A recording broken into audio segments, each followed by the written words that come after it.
The other day I was doing a radio interview for somebody, and we were talking about the state of the church in the northeast. And we'd been talking for about 10 minutes when suddenly the interviewer down the line said to me, Bishop, he said, I think we're going to put this out on Easter Day. What's your Easter message? It's nothing like making you having to think on your feet. And I think what I said down the line was something like, I think the Easter message is that when things look really, really bleak and really, really difficult, that is not the final answer. And that having happened to me a couple of weeks ago, I've come to Auckland Castle today to work with Keith Blundy, our communications officer. I thought to talk about something to do with preparing the ground for growth. And no sooner have I arrived and he says he wants an Easter message. So I suppose that really is still my Easter message. Even when things are looking really difficult and really bleak, and when we really don't quite know which way to turn, then that is not the final answer, because God, through Jesus, has brought hope into the world. And of course, God's very good, because in a way, he gives us little signs of this, little hints of what that's all about. And I'm lucky enough as a bishop to be going around the northeast and around the diocese. And time again, I see and hear about these examples of hope. I've discovered quite a lot over recent weeks about an organisation called the Paul Night Stop, which is expanding across the northeast.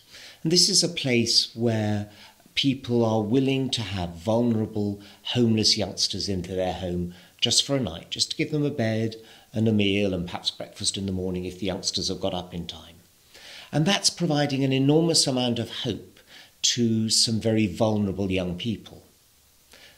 We heard just a couple of weeks ago that within the Church of England there are now more under 30s wanting to be vicars than at any time in the last 20 years. And again, we see that in our own diocese.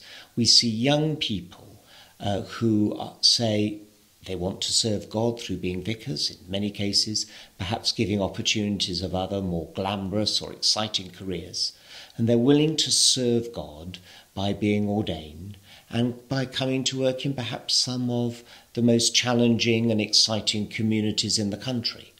And when they do that, they are, like the people who give some shelter for a night to a homeless young person, they are signs of hope.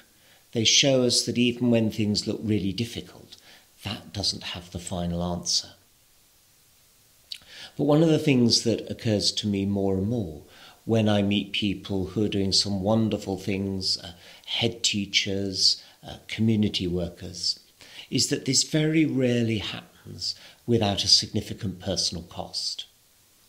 And of course, the Good Friday Easter story, which Christians tell, is a story of immense cost. Jesus goes through immense pain, immense suffering. He goes willingly to die on the cross.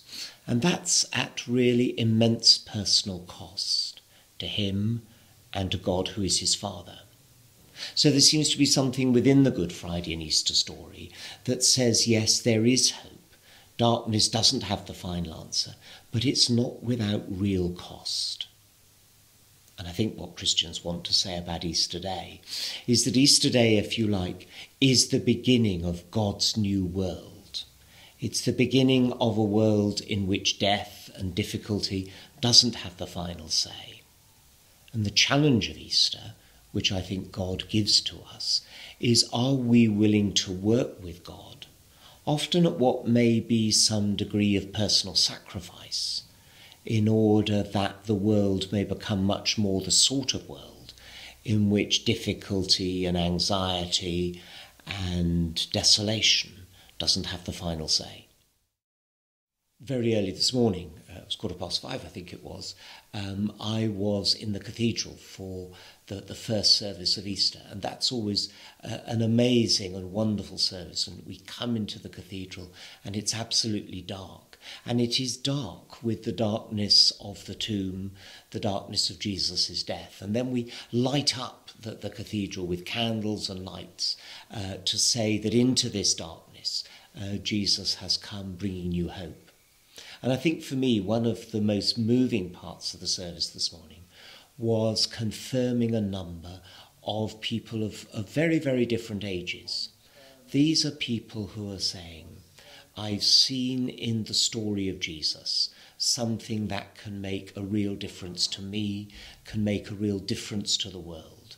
And I want to be confirmed because I want to be part of that great movement that says that darkness and difficulty and sadness does not have the final say.